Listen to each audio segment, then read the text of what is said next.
Bom, vamos lá então conversar agora com o Lucas Felipe Bueno. Esse é o seu sobrenome, Bueno?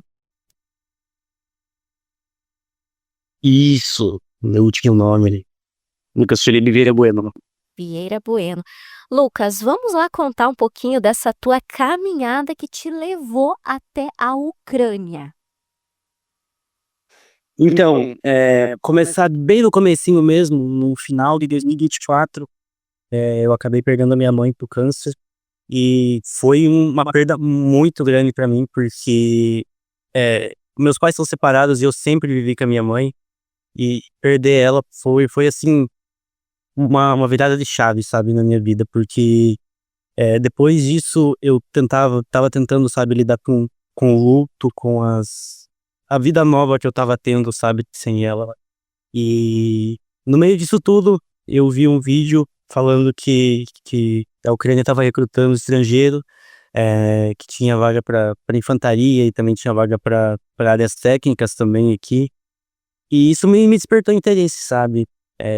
Pensei, cara, por que não, né? Vamos ver até onde vai dar. E alistei tudo. E nesse momento você era morador aqui de Francisco Beltrão, onde você estava e a tua idade? Sim, eu tenho 20 anos, eu morava ali na Cango, ali pra cima do Mercado União. E aí, como que foi o passo a passo para você se inscrever nessa oportunidade? Então, aí tem o site, né? Eu me alistei através de um site pela internet, das Forças Armadas. E no começo eu até não colocava muita fé, sabe? Até depois de um tempo ali, 2, 3 semanas, eu acabei esquecendo. Até que eu recebi um e-mail dizendo que eu tinha sido pré-aprovado e que era para seguir as instruções, para começar a conversar com o meu recrutador. Conversando com o meu recrutador, eu sempre deixei claro, falando que tinha interesse nas áreas técnicas, que eu não queria vir aqui pro combate, porque eu nunca tinha pegado numa arma até então, e eu ainda acredito que eu não sou bom trabalhando com uma arma, mas sim com tecnologias e afins, porque meu perfil é mais técnico, assim, tenho experiência com a tecnologia desde os meus 4, 6 anos de idade. E nessa época que você, conversava com esse recrutador já era ucraniano ou era um brasileiro que intermediava? Como que se deu isso? Não, não, na verdade, tem o centro aqui de recrutamento, tem vários recrutadores, só que pode ser às vezes ucraniano, mas no meu caso foi estadunidense, né, mas ele trabalhava aqui na Ucrânia, sim. E você deixou muito claro para ele que o teu intuito era a área técnica e não o front. Sim, sim, sempre área técnica, sempre falando sobre o operador de UAV, que fala aqui, né, que no caso é o técnico para drone, e foi falado pouquíssimas vezes, assim, sobre a infantaria, Você che nada muito. você chegou a servir o exército brasileiro, não? Não, não. Não. Zero experiência militar. Cheguei aqui sem nem sabendo como segurar uma arma na mão. O que te chamou a atenção era a possibilidade de trabalhar com tecnologia na Ucrânia. Exatamente. Foi na área mais técnica mesmo, não no combate direto. E você chegou a assinar um contrato, pelo que a gente viu nas tuas postagens, você assinou um contrato com eles de que você iria para a Ucrânia para trabalhar com esse segmento. Na verdade, o contrato que eu assinei era o contrato que todos assinam, é o mesmo contrato para todo mundo, sabe? É um contrato padrão. E no que eles me falaram foi que quando eu chegasse aqui, eu iria ter o treinamento, e depois que eu tivesse o meu treinamento básico, que eu poderia escolher a minha área de interesse mesmo. Eu assinei o contrato aqui praticamente assim que eu cheguei. Foi uns 3 dias depois que eu vim pra Ucrânia, depois que meus documentos foram traduzidos, tudo. Quando eu comecei o treinamento, dali 3 dias, eu assinei o contrato. Mas com essa promessa de que depois do meu treinamento básico eu poderia escolher a minha área. E eles especificaram tempo para esse treinamento básico? Ah, não especificaram, mas a gente teve acesso ao planejamento. A gente teve 2 meses de treinamento, Mas foi um treinamento básico, assim, sabe? De tiro, movimento tático, medicina.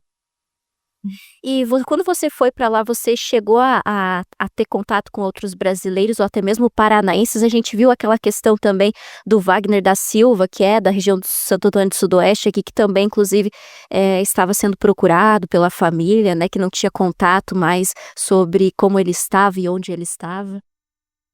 Sim, sim. Inclusive, antes de eu vir aqui pra região de Carquísca, eu conheci um curitibano. Ele tinha chegado na base fazia uns 2 dias. Eu acabei conhecendo ele ficou no mesmo quarto que eu, mas agora também já foi transferido para aqui também, para essa mesma região. Só não sei qual é o nome da cidade. Hoje, você tem alguns brasileiros junto contigo onde você está?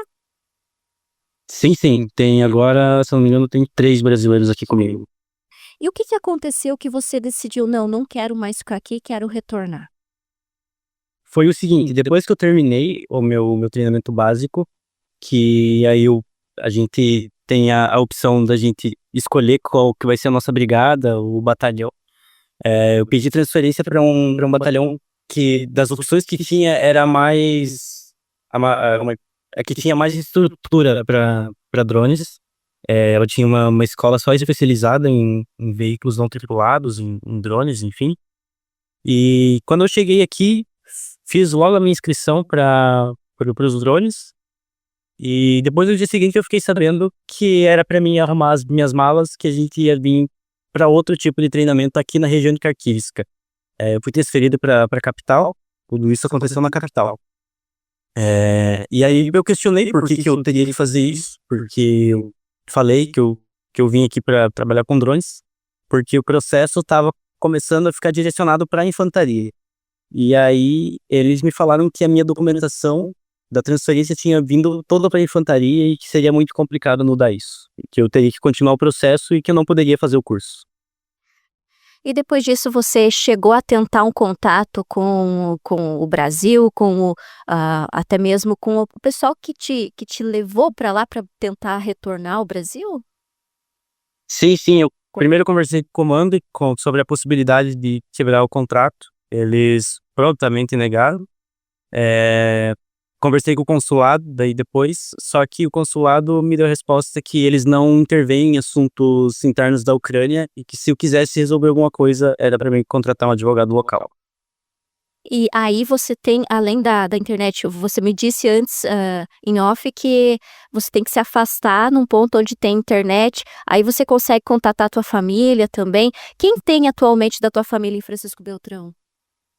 Tenho praticamente todo mundo agora, tanto da parte do meu pai quanto da minha mãe. E eles estão preocupados contigo também. Sim, sim, mas sempre que possível eu tento manter o contato com eles, ver o que está acontecendo. O meu caso já tá rolando aí na, nos advogados aí de Beltrão. O meu pai tá como meu representante ali, sempre tô conversando com ele e tudo para ver como é que tá a situação. E para acalmar os ânimos também, né, da família em si. Lucas, como você disse, eles estão te colocando em um segmento que você não domina, ou seja, até mesmo manuseando armas e tudo mais. Você teme pela sua vida no local onde que você está? Existe algum risco para você? É claro que a gente está falando de um cenário de guerra, né, mas o local onde você está hoje? Bom, aqui, ele ainda não é o front de verdade, ele tá um pouquinho antes do front, ele já tá na região vermelha, mas a gente não tá ainda realmente no front em si. Ontem, na hora da gente dormir, mais ou menos umas 11 horas aí, passou vários drones em cima da nossa cabeça. A gente estava realmente temendo mesmo que algum caísse aqui, mas graças a Deus nenhum caiu. Mas assim, aqui o céu pisca, sabe, de explosões. A gente até tava contando também a quantos quilômetros estava dando cada explosão. E a gente vê que tá por aí em 5, 6 quilômetros cada explosão aí. Lucas, e o que você diria para outros jovens, né? Porque assim como você, talvez por curiosidade, acessem esse site e vislumbrem uma possibilidade uma oportunidade realmente, né, de ir para a Ucrânia. O que você diria para esses jovens? Você se arrepende de ter ido, do formato que tudo aconteceu? Olha, aqui na Ucrânia mesmo, esse erro tendo acontecido, eu estou recebendo um suporte, do povo lá de cima.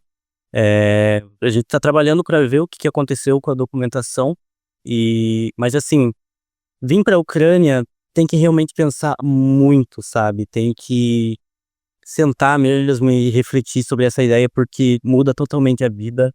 É outro cenário aqui, é uma outra vida o que eu tô tendo aqui, e querendo ou não muda também não só a tua própria vida, mas também a vida dos teus familiares, né, porque eu sinto a preocupação que a minha família tem comigo, mas tomara que em breve eu consiga voltar pro Brasil.